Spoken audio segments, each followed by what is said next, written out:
ouvindo de ti é uma satisfação. Saber que parte dessas pessoas tem esse reconhecimento e, assim, é sinal que eu estou fazendo alguma coisinha certa, né? Não sou o Deus da razão, mas o pouco que eu sei, eu sempre faço questão de compartilhar com a galera. Olha, cara, mais uma coisa aqui, eu lembro na época, você foi uma das pessoas, e falo isso de toda a verdade do mundo, uma das pessoas que me inspiraram a ir para esse caminho dos investimentos. Eu já trabalhava na época com investimentos, mas eu não fazia meus investimentos pessoais. E na época eu trabalhava na custódia internacional do HSBC. E, cara, você era famoso lá. Você não sabia, mas você era, porque todo mundo na custódia do HSBC acompanhava lá as suas calls, né? Que não era call, olhar o que você estava fazendo, né? Mas a gente sempre acompanhava e, cara, desde aquela época você tinha uma taxa de acerto muito grande. Então, você não sabe disso, mas você era muito famoso na custódia do HSBC. Todo mundo lá da área, tinha umas 20 pessoas, no mínimo ali umas 10, 12 investiam e todo mundo ficava olhando lá as suas calls, tudo. Então, é uma honra real estar aqui, cara. Eu lembro naquela época, com a minha cabeça, eu falei, cara, um dia, acho que até o nome você botava Carlos, era um nome. Falei, cara, um dia eu vou conhecer esse cara, eu vou conhecer esse cara de algum jeito. E cá estamos nós. Pois é, para você ver que o destino ele dá voltas, mas ele liga as pessoas uma hora ou outra. E assim, para você ver, eu também sou um fã do conteúdo seu, eu acompanho tudo que você posta, parte de renda fixa, renda variável, essa parte de certificação, eu vi esse seu percurso até você chegar onde está aí. E, assim, cara, para mim também é uma satisfação imensa. Uma satisfação imensa e, assim, há um objetivo comum, que é compartilhar conhecimento que a gente tem. E isso eu vejo em você também. A gente vê muitas pessoas aí, eu não vou fazer isso, só se fizer. É até uma dificuldade que eu tive, Renan. Eu recentemente, eu não tinha o Instagram. Depois de muito tempo de investe, de outros fóruns, aí a galera sempre dando, então você tem que modernizar. Tá? Pessoal, eu não sou de rede social, não gosto de estar aparecendo e tal. Até que, assim, a pedido do pessoal, eu resolvi criar. Tá bom, vou criar um Instagram. E aí, criei esse Instagram. Posteriormente, criei um grupo. E, cara, a grande dificuldade na criação, porque, assim, hoje o nosso grupo conta lá com umas 700 pessoas, mais ou menos, e todas as dúvidas que surgem, obviamente, a gente é humano e a gente tem nossos limites, a gente não consegue, às vezes, responder imediatamente todo mundo. A gente faz esse acompanhamento diário de empresas que estão em recuperação judicial, de fatos relevantes, comunicado, gráfico, enfim. E a dificuldade grande hoje é a parte de pessoas que venham para contribuir. Eu e o Guilherme, que é o meu sócio, a gente chegou a reunir com algumas pessoas, essas pessoas, cara, é meio complicado, tal, quanto vocês estariam dispostos? Falei, cara, a gente está tentando fazer algo até gratuito. Eu, particularmente, sei lá, comecei em 2008 no fórum, para você ter uma ideia. Eu comecei no antigo fórum da DVFN, que foi o mesmo fórum onde o Palex, hoje é o AT Palex, começou, onde o Buca, que é o Pedro Albuquerque, do Traders Club, começou. Esses caras tudo começaram lá, eu comecei junto com eles em 2008. E sempre com esse mesmo objetivo, de compartilhar o que eu via, o pouco de conhecimento que eu tinha, enfim, para tentar, assim, porque é uma frase que eu sempre utilizo, é que conhecimento compartilhado é conhecimento eternizado. E, assim, a gente tem essa dificuldade, sabe, de encontrar pessoas com esse mesmo objetivo. E uma das pessoas que eu vejo que fazem esse papel diariamente aí é você. E por esse motivo também, esse é um dos motivos também que nos fez estar entrando em contato. Falei, vamos ver se ele tem uma vaguinha para estar tirando um tempinho dele lá para estar conversando conosco. Mas, Renan, uma satisfação tá aqui contigo hoje. Ouvir isso que você passou, eu sinceramente não sabia disso, estou sabendo agora. E assim, cara, para mim, ouvindo isso, só faz mais sentido dar continuidade ao trabalho que eu venho fazendo e, assim, não é incentivando, tá? Porque eu acho que incentivar, não tem como eu chegar lá e falar, não, larga isso, larga aquilo, você está na renda fixa, larga para mim. Não, a gente tem que mostrar o caminho e a pessoa vai decidir de acordo com o perfil dele, né? Se é um perfil mais moderado, conservador, um perfil mais agressivo, que aí sim seria mais direcionado para essa renda variável. Mas, cara, vou passar a bola para ti aí e caso queira se apresentar para a galera ainda está entrando aí, o Guilherme acabou de postar. Você chegou a postar já o link lá, Guilherme, no Insta? Postei sim. E, A Renan, galera tá chegando aí. queria te receber aí também, assim como o Danton também, né? Você tá em casa, você fica à vontade. E essa peculiaridade que você comentou sobre os conhecimentos lá atrás, lá do Gui Invest, comigo não foi diferente quando eu conheci o Danton ali para fevereiro, março de 2021, no torneio do Traders Club, cara. Queria saber quem que era esse cara que só fazia resultado. O cara é um monstro, cara. Puta O cara é um monstro. merda, velho. Até que aí, estamos aqui agora, ó. Estamos juntos e Ó, misturados aí nessa briga.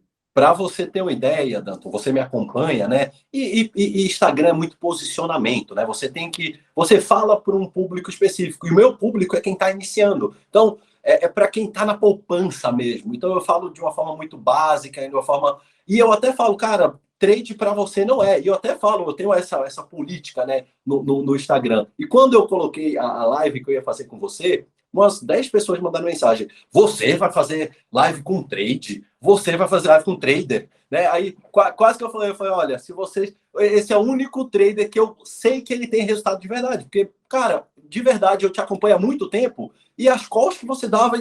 Porra, eu falava, cara, como que esse cara acerta tanto? Eu falei, cara, isso é mágica, saca? Então, é óbvio que não é mágica, óbvio que é trabalho duro, né? Mas pra gente de fora ali, parece que é algo quase que mágica ali que você faz, cara. Então, uma honra estar aqui. E vamos começar, né? Vamos falar um pouquinho. Primeiro, vou me apresentar aqui. Então, eu sou Renan Freitas, eu tenho 31 anos e os últimos 10 eu trabalhei com o mercado financeiro. A maior parte desses anos, em uma custódia internacional.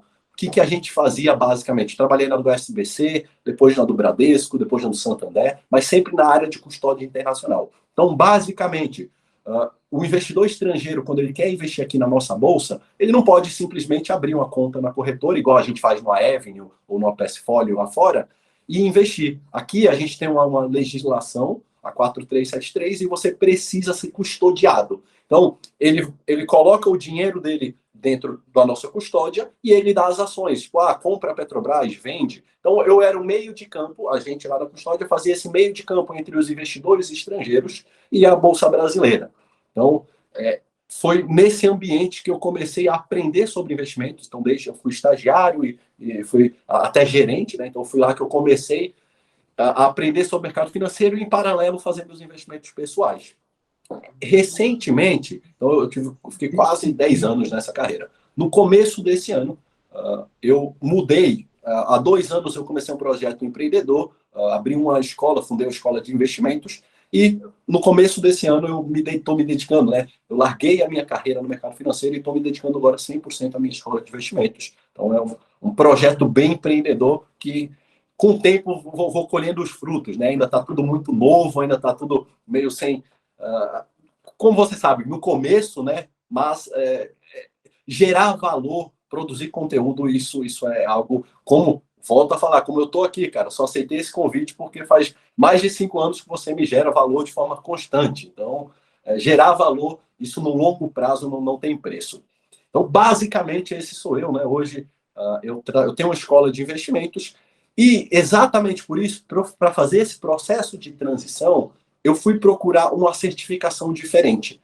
Porque até então, eu tinha algumas certificações mais básicas que são exigidas no setor bancário.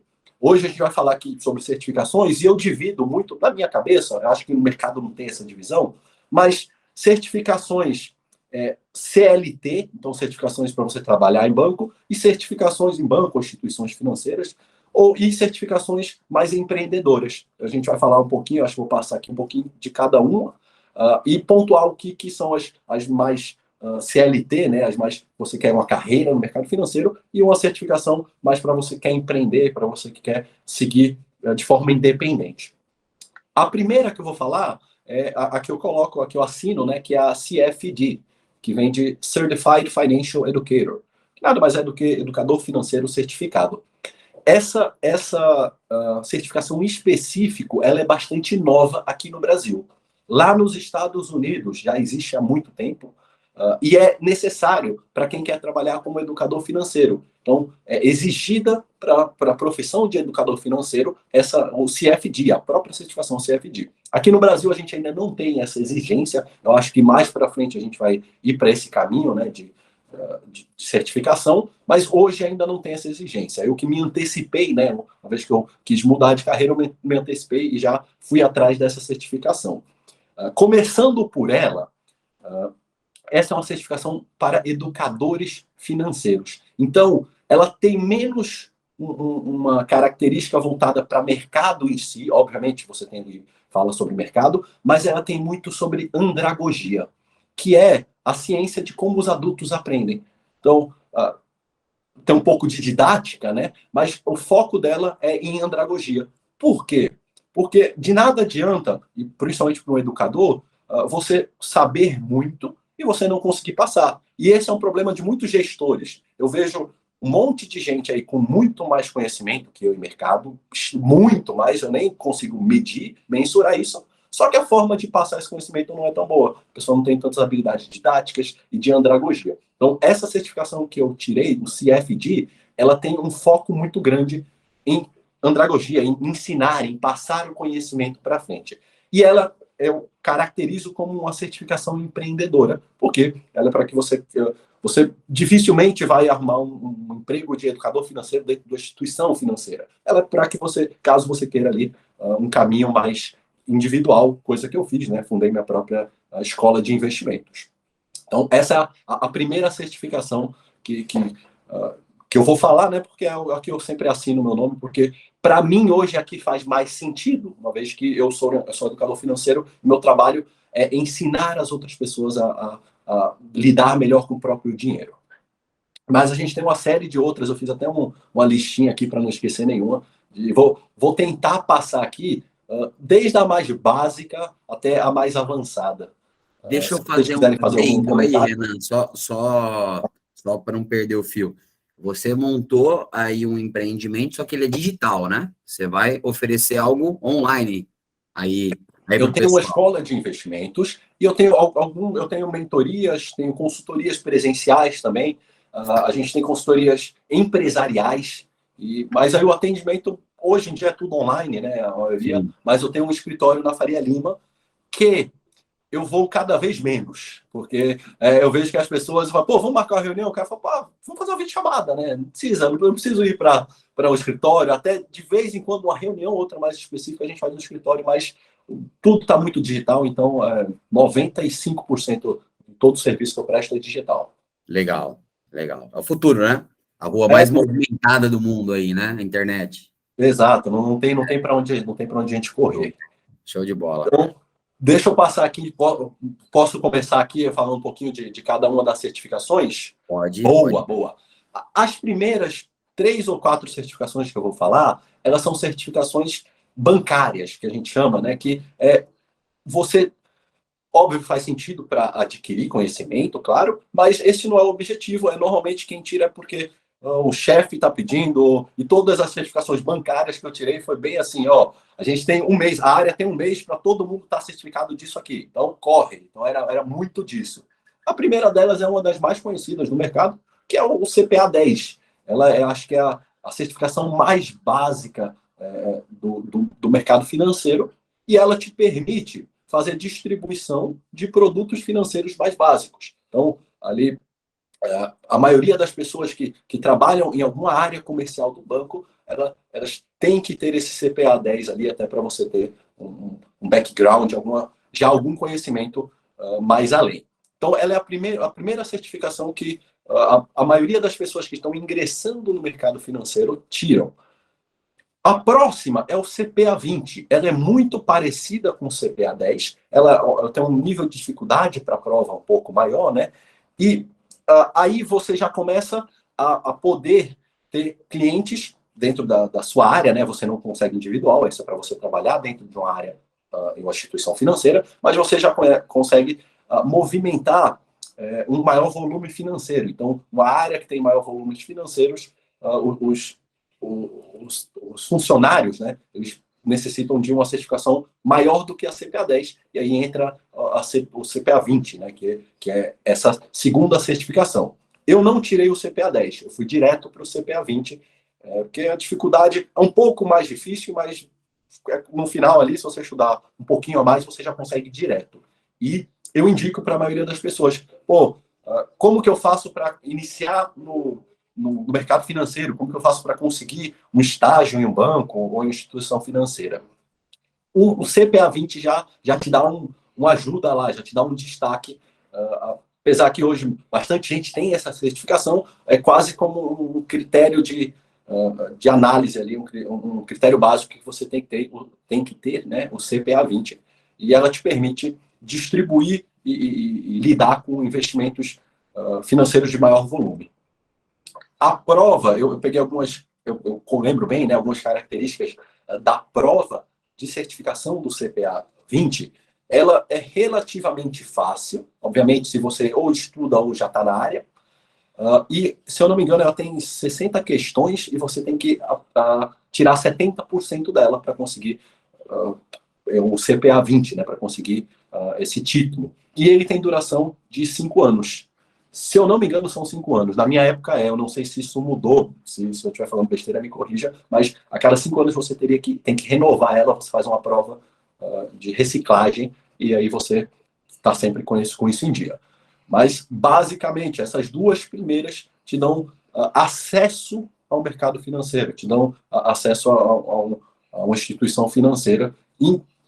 Na maioria das áreas, principalmente comerciais e de back-office, você precisa dessas certificações para adentrar.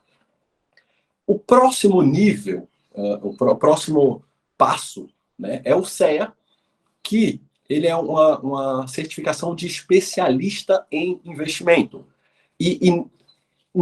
Tirando o CEA, né, com o CEA, você começa a assessorar os gerentes de conta. Então, é uma certificação um pouco mais acima do que o CPA-20, onde você só tem ali um fluxo, um volume financeiro um pouco maior dos clientes. O CEA, você já se torna especialista em investimentos e você começa a assessorar gerentes de conta. Então, isso já te traz um patamar mais alto. O CEA, diferente do CPA-20, ele possui 70 questões e não 60, e também é requerido que você tire pelo menos 70% de acerto nessas questões para você conseguir o CEA.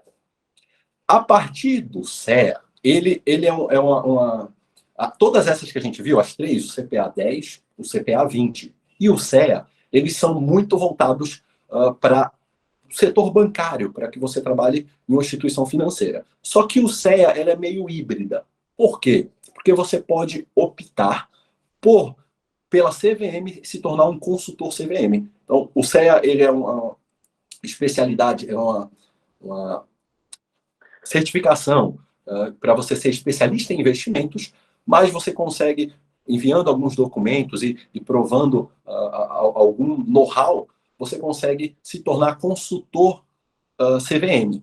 E aí você pode empreender e abrir a sua própria consultoria CVM, onde você vai fazer ali uma gestão, o começo de uma gestão, não é plena, você tem algumas limitações, mas você já tem a possibilidade de sair um pouco do CLT e ser um pouco mais independente, abrir uma própria consultoria e gerir ali o patrimônio dos seus clientes. Então, essa é a primeira certificação que você já começa a fazer essa chavinha aí. A partir daí, Danton, a hora que você quiser, pode me interromper, fazer uma pergunta ou complementar alguma coisa, fique bastante à vontade. Não, tranquilo, pode continuar. Eu não vou interromper para não tirar o fio da meada aí, mas manda brasa. Show de bola. Massa, cara. Então o CEA, essa já é meio híbrida, né? E a próxima, então acima do CEA, você tem o CGA, que aí é uma certificação para você ser gestor de fundos de investimentos. E essa também é uma certificação CLT, então é uma certificação para você trabalhar no banco. Então você vai ser gestor de um fundo dentro de uma instituição financeira, não é independente. Então ainda assim você ainda está ali na esteira bancária, na esteira do mercado financeiro, ainda no lado CLT. Mas o CGA é para você fazer gestão de recursos, então, de fundos de investimento. Então, você vai ter o seu próprio fundo e você vai ser um gestor, você vai gerir, você vai escolher qual o modelo do fundo, qual é a agressividade, qual é enfim, a tese, né? Enfim, você vai ser o próprio gestor de um fundo de investimentos e esse fundo vai a mercado e aí você vai ter cotistas que você é responsável por eles. Basicamente, aqui a gente encerra as certificações para quem quer trabalhar no mercado financeiro. Então, Renan, eu quero trabalhar no mercado financeiro, não sei por onde começar. Então, essas 4 aqui, nessa ordem de dificuldade: CPA 10, CPA 20, CEA e, por último, CGA. O que eu fiz? Eu comecei pelo CPA 20 e depois retirei o CEA. E eu acho que esse é o caminho mais adequado. Tem gente que vai direto para o CEA. Então, se você já tem uma experiência, o CEA é um pouco complicado, a prova não é tão simples assim, mas se você tem uma experiência ou de estudos, porque requer ali um pouco de disciplina, ou de mercado, talvez você consiga ir direto para o CEA, nada te impede de fazer isso. E com certeza... Só interrompendo, Renan, o CEA e o CGA, eles têm algum pré-requisito para que seja, vamos supor, seja feito um CPA 20 antes, como pré-requisito para essas demais, ou não tem nada disso? Não, nenhum pré-requisito. Essas não tem nenhum pré-requisito. Nem o CEA, nem o CGA. Todas elas você pode tirar diretamente. Elas só são bem mais difíceis, realmente. A diferença do CPA 10 para o CPA 20 não é muita. Mas do CPA 20 para o CEA já tem uma diferença significativa. Para o CGA, então, eu não tenho CGA, eu não sou gestor de fundo, mas eu tenho alguns amigos que são, e que ela é relativamente complicada, essa prova de tirar. Ela não é tão fácil. Mas, minha dica aqui para quem quer começar. Quer começar, vai já no CPA 20. Já dá, se você estudar um pouquinho, sobretudo hoje que você tem vários cursos, né, vários cursinho que a gente chama, que te ajuda, você consegue ir direto no CPA 20. Você é muito bom, você gosta muito, seu sonho, essa é a sua vida, faz direto o CEA, nem que você estude ali 3, 6 meses. Com certeza, se você gosta muito, eu iria direto para o CEA, porque é um diferencial bastante significativo. Na minha área, eu acho que tinha 2 ou 3 pessoas apenas, na área tinha mais de 20 pessoas, 2 ou 3 apenas tinham CEA. Todas as outras tinham anos de experiência, mas não tinha esse certificado. Então, faz uma diferença sim. É algo que, se você quer trabalhar em instituição financeira, ter isso no seu currículo, até mesmo para começar. Então, vou estagiar, nunca fiz nada. Cara, tenta tirar o CPA 20 ou o CEA, que isso com certeza vai te garantir uma vaga em uma das instituições financeiras.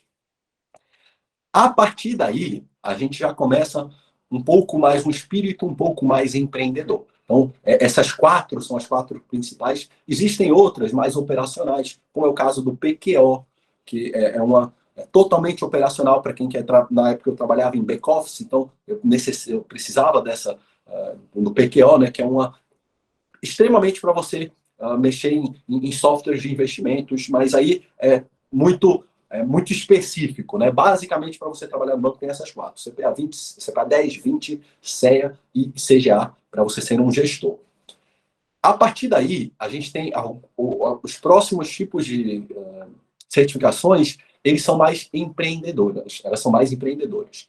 Como é o caso do AAI, que é o Agente Autônomo de Investimentos. Nessa, você pode fazer recomendações até certo ponto, sem ter um vínculo com nenhuma instituição financeira. Então, você pode abrir a sua própria agência autônoma, né, como é chamada, e você pode fazer recomendações, principalmente de asset allocation. Você não consegue fazer recomendações de ativos de renda variável puro, mas você consegue fazer, sobretudo, de alocação de ativos. Você consegue ter um escritório de agentes autônomos e fazer isso por conta própria. Você não precisa depender de uma instituição financeira. Todas as outras certificações que a gente viu até agora, ela é muito para você ingressar no mercado, para você trabalhar para alguma instituição. Essa não. Eu quero abrir a minha própria agência de agentes autônomos. Eu consigo fazer isso, eu preciso ter essa certificação para validar isso, para poder prestar esse serviço para as pessoas de agente autônomo. A prova, essa é um pouco mais complicada, essa prova. Não, ela está ali quase no mesmo nível do CEA, se a gente for ali comparar por nível. Só que ela tem mais questões. A prova para ser agente autônomo, ela tem 80 questões. E também é requerido esse 70%. Ou seja, se a gente for ver aqui, todas as certificações, você tem 70%, mas você está aumentando o número de questões. Então, cada uma dessas você tem que acertar mais questões do que as anteriores. Então, a gente já está em um nível, aí já um nível um pouco mais alto para quem quer empreender na área de investimentos. E aí, obviamente, somente essa certificação, ela não te garante nada, diferente das outras mais CLT. Pô, se eu tenho... CGA, você tem que ter uma fluência em inglês, não tem? Cara, eu não me recordo disso. Como falei, eu não fiz o CGA. Eu não sei, cara. Sinceramente, eu não sei. Eu acho que é o CGA, não é o CFA, não. Acho que é o CGA mesmo, se não me engano. Será que não é o CFA, não? Será que é o CGA? CFA.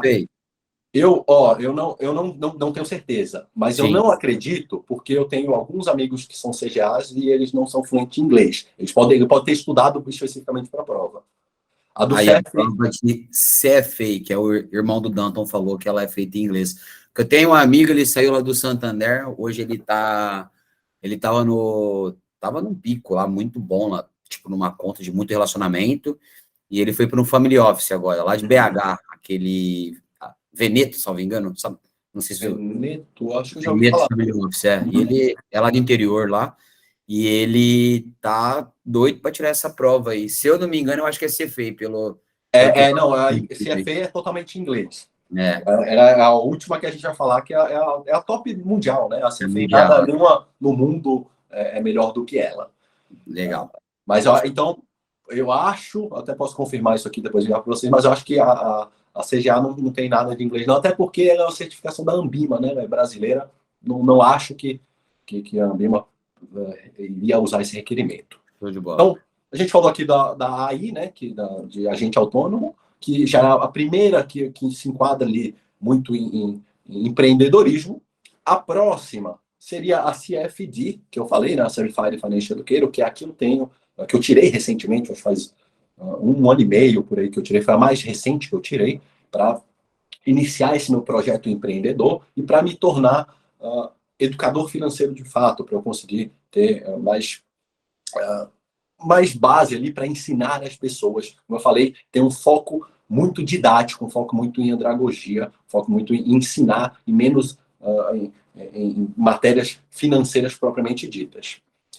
E, por último, aqui no Brasil, então, a gente passou aqui por 4 muito CLT, 2 empreendedoras, que é a AI e o CFD, uma para cada lado. Aí você vai fazer algumas recomendações de investimentos. A CFD, você ensina a pessoa a saber o que ela vai fazer. Então, você não recomenda nada, mas você ensina ela a pensar sozinha, você ensina ela a tomar as próprias decisões. E a última, que é a mais, que eu diria, a mais sofisticada brasileira, que é o CNPI. Então, que para você se tornar, que é o Certificado Nacional deixa eu ver, de Profissionais de Investimentos, exatamente a sigla CNPI, e ela te permite fazer todo e qualquer tipo de recomendação de ativos dentro do nosso país. Então, você pode fazer, indicar tanto o preço de compra quanto o preço de venda e todas as nuances que isso envolve. Essa prova, recentemente ela sofreu uma alteração, assim como o CGA, né? O CGA ele também dividiu hoje, o CGA ele dividiu em 2 ou 3 categorias. Para ser bem sincero, eu não tenho muito conhecimento específico do CGA, mas o CNPI, eu sei que você precisa ter o requerimento, né? Você precisa ter uma formação. Até então, todas que a gente viu aqui, você não tem nenhum pré-requisito. O CNPI é a única que você precisa ter ali uma formação prévia, não necessariamente na área de finanças ou na área de economia, mas você precisa ter previamente uma faculdade ou um curso superior. E ela te permite fazer indicações puras. Então você pode falar abertamente, compre Petrobras a R$ 35. Só que ela, por outro lado, ela te restringe em algumas coisas. Assim como o CGA. Essas duas, o CEA acaba te restringindo se você for para consultoria CVM. Por quê? E por que que eu não fui para esse lado de CNPI? Sobretudo por causa das redes sociais. Se você tem um CNPI, você tem que tomar muito cuidado na forma com que você aborda os seus conteúdos. Por quê? Porque uma vez você podendo fazer recomendações, ou você gerindo patrimônio de clientes, você pode fazer uma manipulação, querendo ou não, você tem a capacidade de manipular o mercado. Então, eu estou aqui com o dinheiro dos meus clientes, eu estou comprando, e aí eu sou uma pessoa influente nas redes sociais e eu mando vender ali, porque eu preciso comprar mais barato aqui. E isso seria um conflito de interesse muito grande. Então, tanto o CGA, que é para gestores, quanto o CNPI, elas te restringem em algumas coisas o quanto a sua liberdade de expressão. Então você não pode falar, inclusive você não pode falar o que você está comprando se você é um analista CNPI, porque isso gera um conflito de interesses. Você pode estar falando isso para abaixar o preço, ou enfim. Então, essa é a certificação mais importante, a maior de todas aqui no Brasil, que é a CNPI, só que ela tem o lado positivo, mas ela te gera algumas consequências. Então, no Brasil, essa é a ordem até de complexidade das certificações. Fora isso, a gente tem o CFA, né, que foi falado aí, que aí ela é top mundo, né? A CFA é uma certificação norte-americana e ela é reconhecida no mundo inteiro como a certificação mais importante para quem quer quem quer lidar com o mercado financeiro, né? Eu acho que eu esqueci aqui a CFP. Eu nem anotei, eu lembrei agora de cabeça, que é para você fazer planejamentos financeiros. Então, a CFP é especificamente para você montar planejamentos, para que você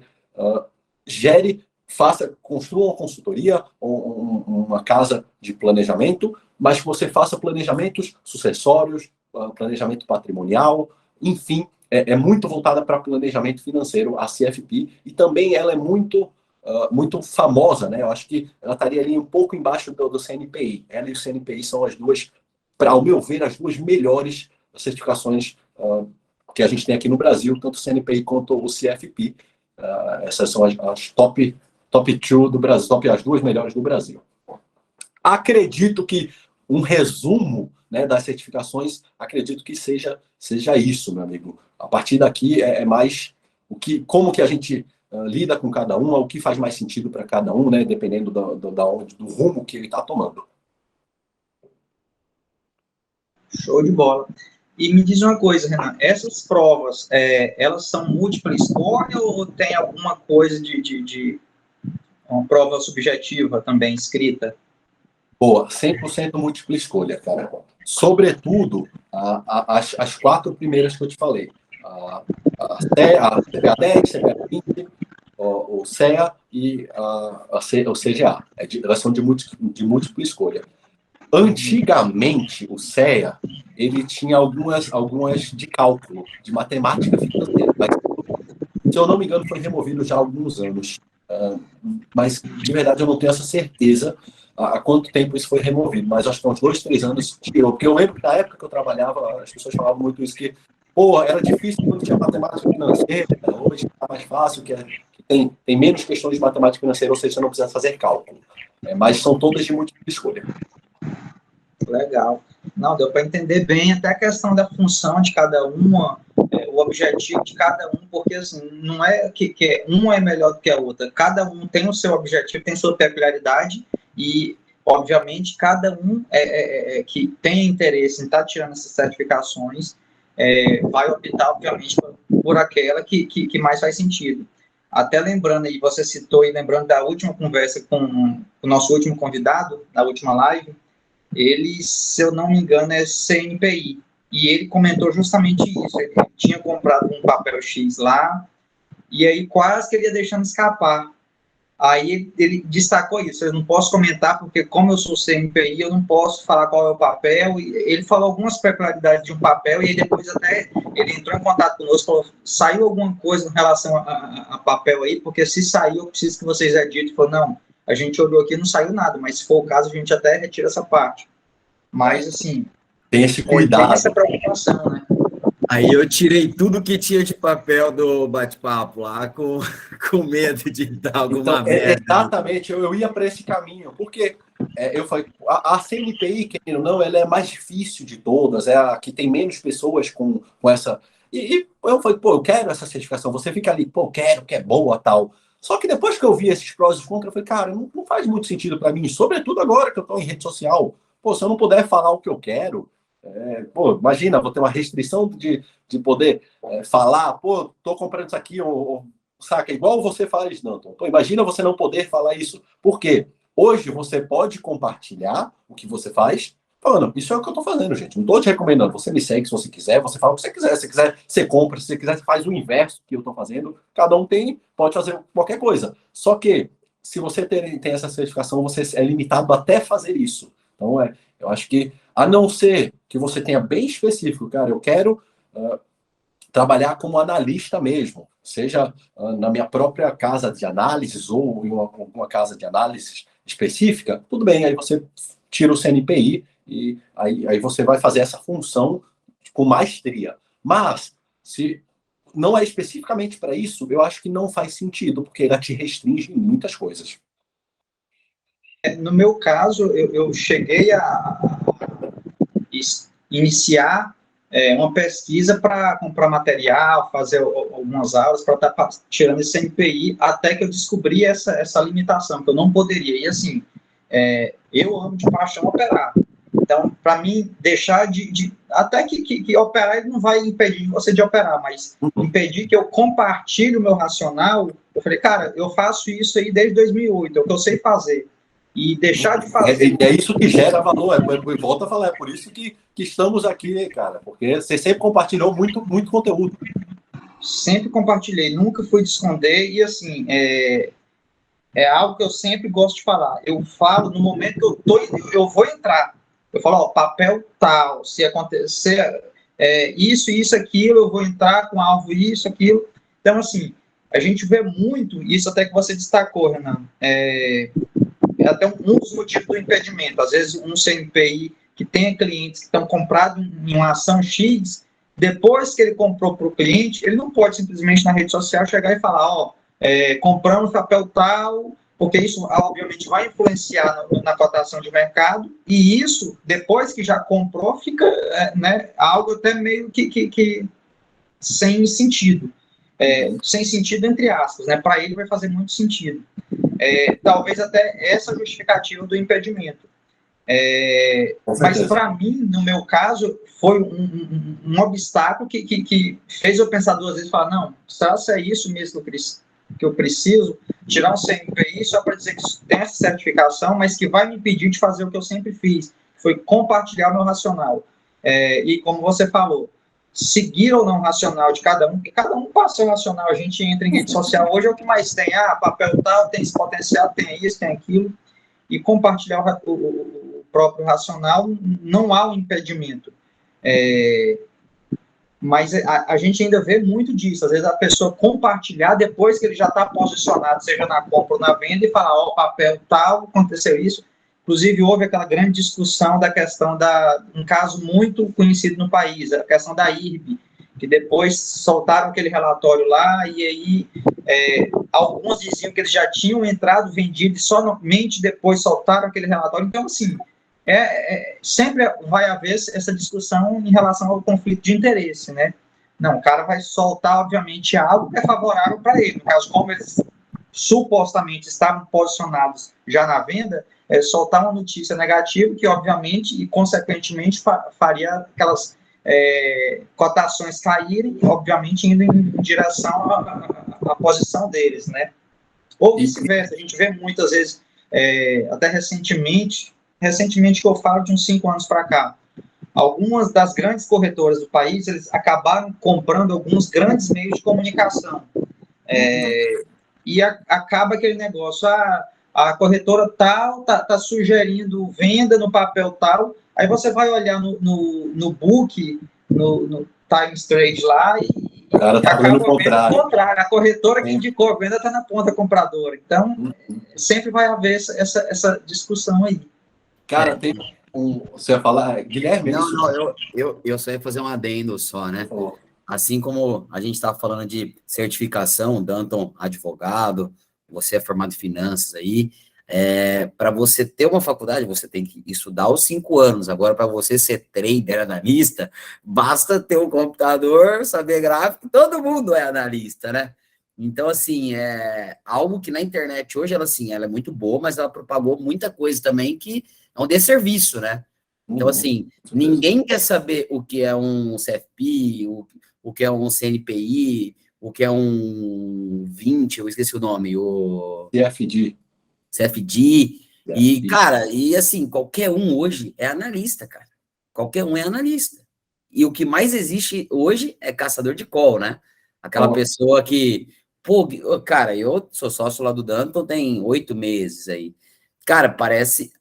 Às vezes, eu penso assim, cara, se eu tô pensando isso, como que o Danton pensa esses anos todos? O tanto de gente que procura ele, tipo, cara, dei all-in no papel, derreteu, o que eu posso fazer agora? Você sabe um outro papel para eu recuperar o prejuízo, para eu dar outra all-in, entendeu? Então, mas assim, é uma falta de informação muito grande, né? Muito grande.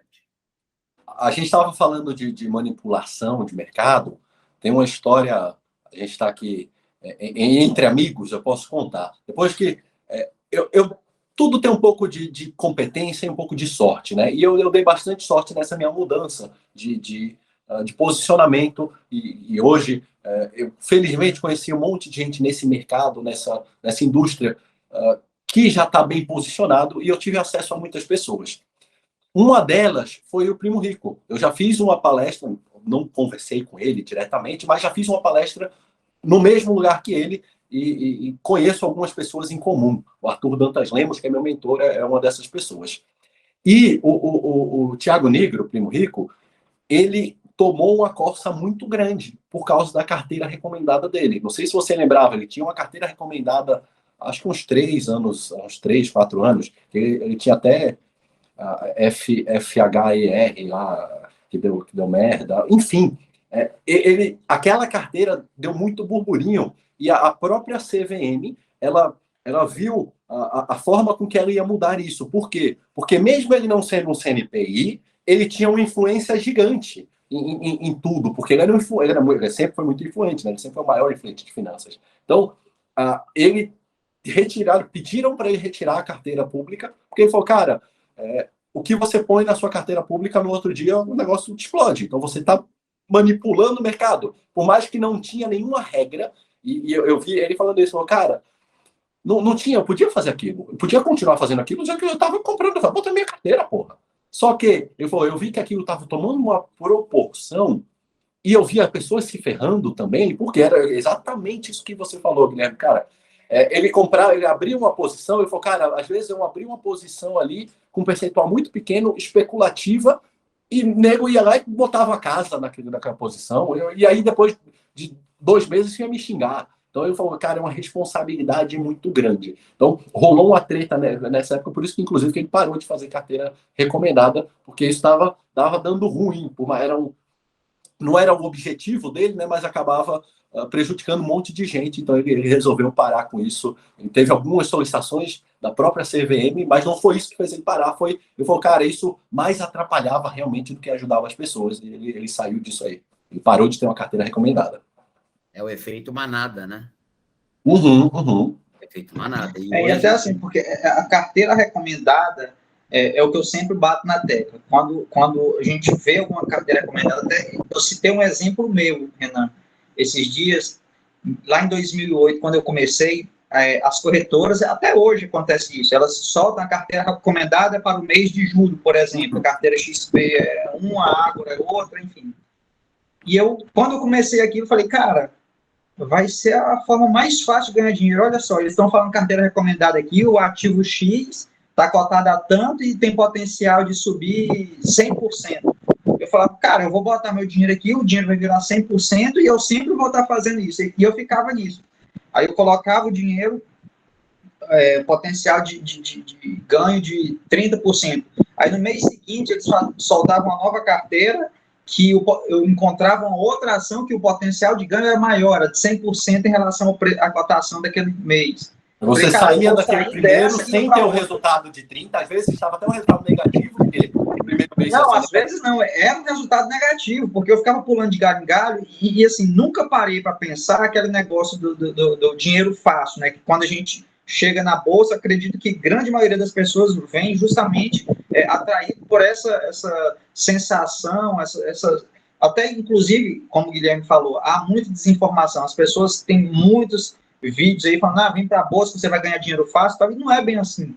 Eu sempre bato nessa tecla, para você ganhar dinheiro, você ter consistência no tempo, você não vai começar operando hoje e com uma semana você vai estar vivendo de trade, enfim, não é assim. Inclusive, chegaram algumas pessoas para mim que chegaram a fazer empréstimo em banco para utilizar aquele empréstimo e investir na bolsa. Eu falei, cara, ele falou, qual que é a dica que você tem? Eu falei, a primeira dica, pega o dinheiro que você pegou do banco e devolve. Não, mas eu quero uma dica para investir. Eu falei, a primeira dica eu estou dando de graça. Devolve para o banco. Aí passaram assim, uns 5 meses, o cara sumiu, não falou mais comigo. E isso já depois que eu criei o Instagram. O cara não falou mais comigo. Eu falei, cara, será que aconteceu alguma coisa? Aí, passados 5 meses, ele me procurou.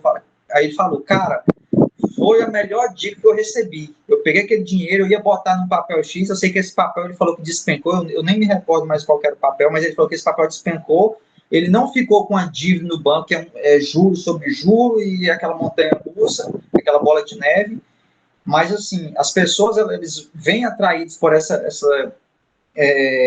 história de dinheiro fácil e acaba se enrolando, e aí a gente sabe que essa questão de carteira recomendada, de perfil, cada um tem o seu.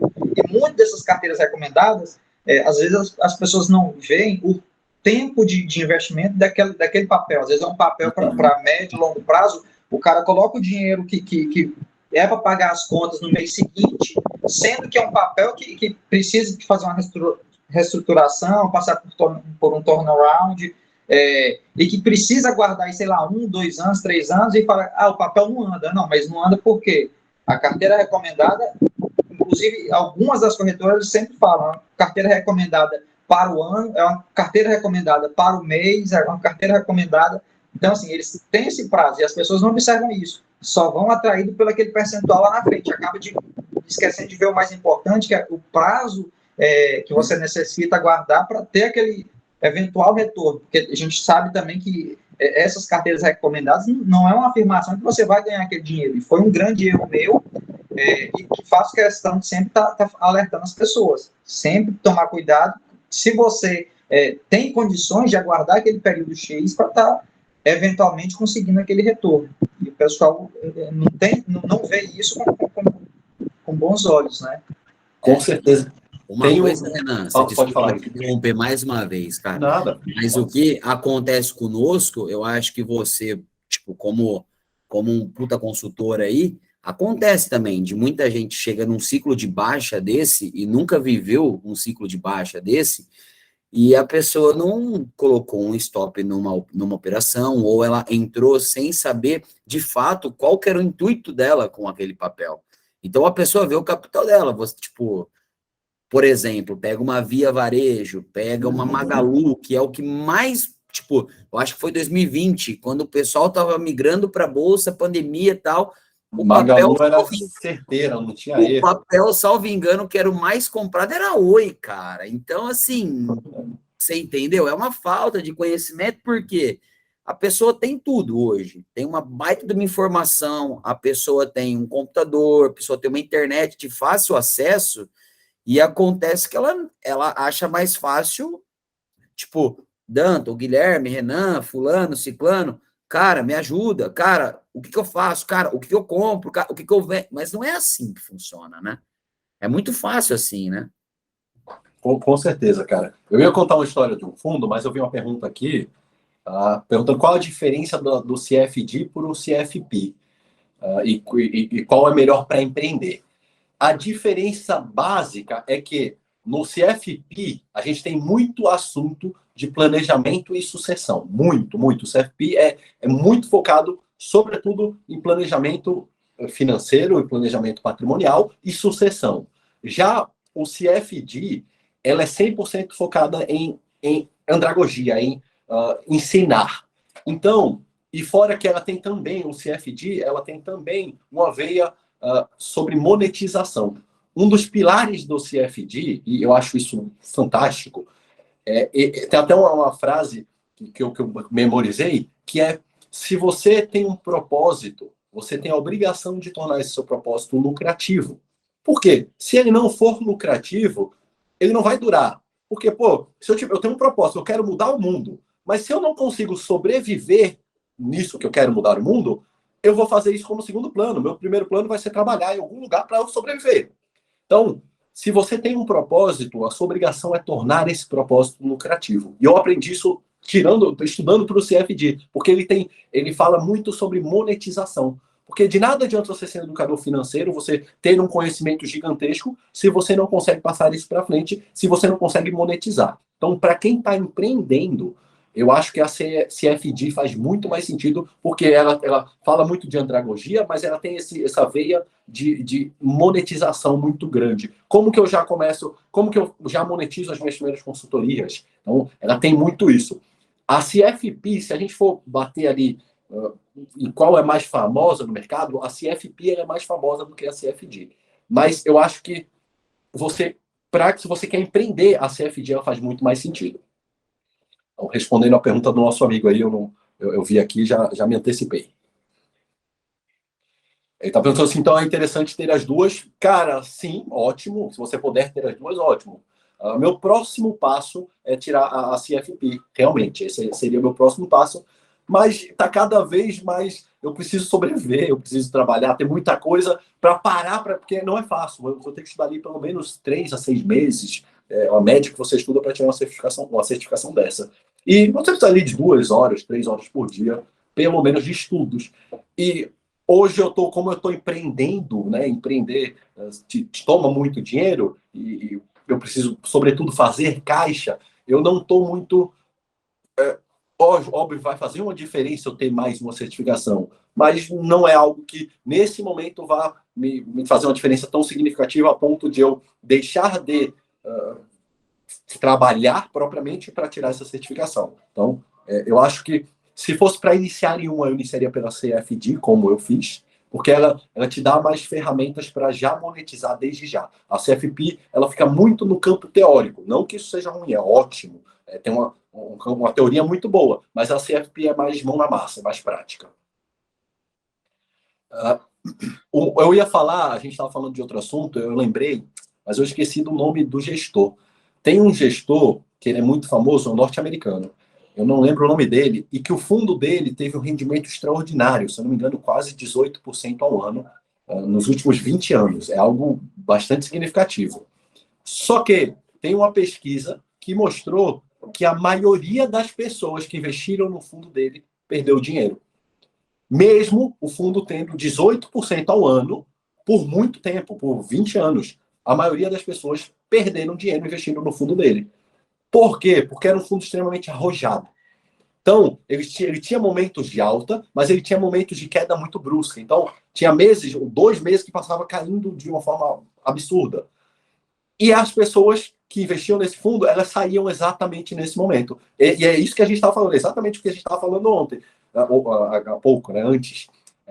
Que as pessoas não esperam o período de maturação do investimento. Então, apesar desse fundo, historicamente, ele render muito, por um período muito longo, ainda assim a maioria das pessoas que investiam nele perdia dinheiro. Porque a maioria das pessoas entrava no hype, quando ele estava lá, todo mundo falando desse fundo, e quando tinha a primeira queda brusca, que tinha, porque era um fundo, não sei se ele era alavancado, mas eu sei que era de alto risco. Quando tinha a primeira queda, as pessoas largavam. Então, por mais que esse fundo tivesse dado uma rentabilidade muito boa para quem ficou o período todo, a maioria das pessoas perdeu dinheiro exatamente por esse comportamento que a gente tem. É o famoso ciclo das emoções, né? A galera no efeito manada compra na euforia e vende no pânico, quando deveria fazer o contrário. É outro ditado que a gente sempre bate na tecla. Momento de pânico é momento de se analisar a entrada, comprar e não realizar eventual prejuízo. E momento de euforia, a galera, não sei o que, tá disparando, vou comprar. Aconteceu uma vez com papel X, saiu um fato relevante, o papel abriu subindo 50%, 55%, a pessoa veio no meu privado, Danton, o que você acha de papel tal? Eu falei, eu particularmente não entro em papel que abre com gap de 50%, pode ser o fato relevante que for, eu não vou pagar a conta de quem já está comprado no papel. E aí falei por qual motivo eu não entraria e tal, e passaram-se assim, uns 10 minutos, a pessoa voltou novamente, Danton, o papel disparou e deu uma quedinha, você acha que ele volta a subir de novo? Eu falei, eu não entro, o papel tem um gap enorme, agora, esse negócio, se acha que vai subir, papel que abre subindo muito, com um gap muito enorme, por conta de notícia, eu nem olho. Às vezes, para você encontrar algum setup, ele fechou fora, fechou dentro, enfim, alguma coisa assim, às vezes operar contra a tendência, tudo bem, mas espero os preços darem uma aliviada, as médias aproximarem, enfim. Não faça nada agora, não faça nada na euforia, porque é um momento de euforia, por isso que o papel está assim. E aí passaram-se mais alguns minutos, a pessoa entrou novamente, Danton, papel não para de cair. Eu falei, mas é ótimo, mas você não queria comprar? Ele está caindo agora, vai ser possível você comprar. Ele, não, pior que aquela hora que eu perguntei para você, eu já tinha comprado. Eu falei, meu Deus do céu. Eu falei, o papel tá com cara de fechar gap, vai cair e tal. Não, mas saiu a notícia de fato relevante aí, que a empresa tinha saído de uma recuperação judicial, tudo mais. Eu falei, eu primeiramente não entraria, e se eu visse que o papel estava caindo muito, eu já sairia fora. O menor prejuízo é o primeiro que a gente assume. E a pessoa continuou. Resultado, o papel saiu de R$10, voltou para R$1. Então, assim, as pessoas, elas nesse momento de euforia, às vezes de tomada de decisão, no momento de emoção, a chance de você tomar uma decisão equivocada é muito grande, porque você está agindo pelo emocional e não pelo racional. E, assim, eu acredito que você, Renan, o Guilherme, enfim, todos que estão presentes aí já passaram por isso, principalmente quem está iniciando, porque às vezes a gente age por emoção e a chance de cometer algum erro é muito grande. Com o tempo, a gente vai usando mais o racional. É até comum que as pessoas, num momento ali de emoção, eu preciso ganhar, o papel vai disparar, isso, aquilo, entre nisso daí, mas é preciso utilizar o racional para saber o momento certo de entrar e o momento certo de sair. E que, nas crises, eu estava lendo esses dias um texto aí de um livro, onde ele falava justamente isso. As melhores oportunidades aparecem justamente nas maiores crises. E as pessoas fazem justamente o efeito manada, o efeito contrário. Não, eu vou migrar para isso, para aquilo. Não estou falando mal de quem pretende migrar para uma renda fixa, para algo mais conservador, mas que você tomando uma decisão no momento de emoção, no momento de pânico, provavelmente não vai ser a melhor decisão. Então, sempre tem que ser tomado uma decisão utilizando o racional. E aí, assim, a gente está entrando numa crise, que é uma crise até peculiar, não é somente uma crise financeira, né? É uma crise aí é guerra, é pandemia, provavelmente, muito provavelmente já tem uma recessão técnica, e assim, algo, eu particularmente nunca passei por isso, passei pela crise de 2008, subprime, mas não é igual a essa, até pelas peculiaridades. Mas no meio desse pânico, no meio dessa sangria toda, não estou falando que é para comprar, tá, gente? Mas sempre vão aparecer oportunidades e lá na frente a gente vai ver pessoas que passaram por essa crise e falaram, por que eu não comprei mais o papel tal? Aconteceu essa semana, Guilherme sabe. Eu peguei um papel... Eu acho que o mais normal, Danton, é o pessoal chegar lá na frente e falar assim, caramba, eu tinha papel X a tantos reais. Isso acontece. Nossa, e aí acontece, por que eu não peguei mais? Eu falei, mas quando... Né? Então, assim, é momento de utilizar o racional mais do que... O racional, por óbvio, a gente sempre tem que utilizá-lo, mas nesses momentos mais críticos, o racional ele sempre tem que prevalecer sobre o emocional. E é utilizando o racional que a gente vai encontrar essas oportunidades. Então, assim, só complementando mesmo isso, que o Renan já havia falado, dessa questão do fundo aí, que o pessoal, às vezes, corre e saca, inclusive, eu acredito, particularmente, que foi um dos motivos dessa queda exacerbada, o pedido de resgate de grandes fundos, porque o pessoal vendo, às vezes, um problema de recessão, tal, precisando de dinheiro, inflação, o que mais sofre são os papéis de terceira linha, depois as mid-caps de segunda linha e, por último, as blue chips. E o pessoal, às vezes, saca no momento que era para estar comprando, era para estar fazendo o inverso. Então, isso, às vezes, justifica muito, Renan, essa questão de performance, de retorno desse pessoal. O fundo, ao longo dos anos, ele teve uma performance excelente, mas o pessoal, no momento de resgatar, não foi feito resgate no momento propício, no momento mais adequado. Exato. As pessoas viam a primeira queda ali, viam uma queda brusca, falaram, não, vou tirar, não confio mais. Aí depois o fundo começa a retomar, aí quando volta, aí o cara, acho que voltou. Aí o cara compra, vende barato e compra caro, faz exatamente o contrário. Comprar topo, né? Exato. Só responder aqui, eu tenho uma outra reunião agora às 8, mas eu quero responder a pergunta do Rafael aqui.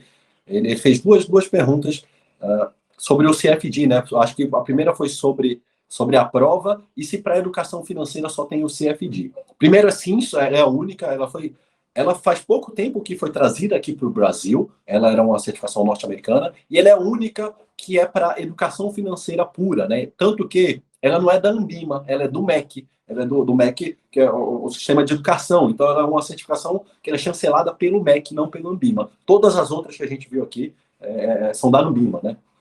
Então, primeira resposta é a única que tem para educação financeira assim, pura. E a segunda, sobre a prova, você, para fazer o acesso a essa prova, você tem que participar de um preparatório que se chama UCash. Então, acho que é quase que obrigatório esse preparatório, porque é o único lugar onde você vai ter o acesso ao conhecimento para essa prova. Ele não é como foi trazido por um empreendedor aqui para o Brasil, ainda o acesso é muito restrito ainda. Você não tem, assim como as outras, um acesso tão grande. Mas, Rafael, se você quiser saber um pouco mais, cara, me manda um direct, Renan Freitas L, tá lá no Danton lá, manda um direct que eu te passo mais algumas informações sobre a prova, tudo que você precisar saber, cara. E, senhores, eu infelizmente eu tenho que ir agora às 8, tenho mais uma live para fazer, né? Mas, cara, eu agradeço demais, Danton, aí. Foi um prazer te conhecer. E Guilherme também, mano, prazer conhecer você. Uma honra estar aqui, de verdade. Eu juro por Deus que há muito tempo eu seguia lá você, porque eu ficava trabalhando e a gente podia, uma das poucas profissões que trabalhava no mercado financeiro, né? Então eu podia operar enquanto eu trabalhava. Então, eu lembro que eu chegava rápido ali, chegava 8 da manhã, até às 10 eu tentava fazer o máximo de processo possível para acompanhar a abertura, e abria ali o Gui Invest e ficava lá acompanhando. E meu chefe, o que me permitiu isso é que meu chefe ele gostava de investir também. Então, volta e meia chegava na minha mesa, e aí, o que tá bom hoje? E aí, qual a call de hoje? E umas eu fazia uma análise, outra, mas a maioria, volto a falar aqui sem vergonha, a maioria eu pegava das suas análises, olhava lá, tentava entender qual era o seu racional, fazia uma engenharia inversa ali, falava, cara, isso aqui. Então, agradeço muito, é uma honra estar aqui, participar com isso com vocês. E é só o começo, cara, acho que dá para a gente, tem muita coisa em comum, acho que dá para a gente criar uma relação muito boa daqui para frente. Show de bola, Renan. Sintonia muito boa. Eu gostei, como falei para ti, a gente procura pessoas que gostam de compartilhar esse conhecimento. Você é uma pessoa que eu vi em você esse objetivo em comum nosso e sabe fazer isso com maestria. Foi uma excelente live, muito boa qualidade.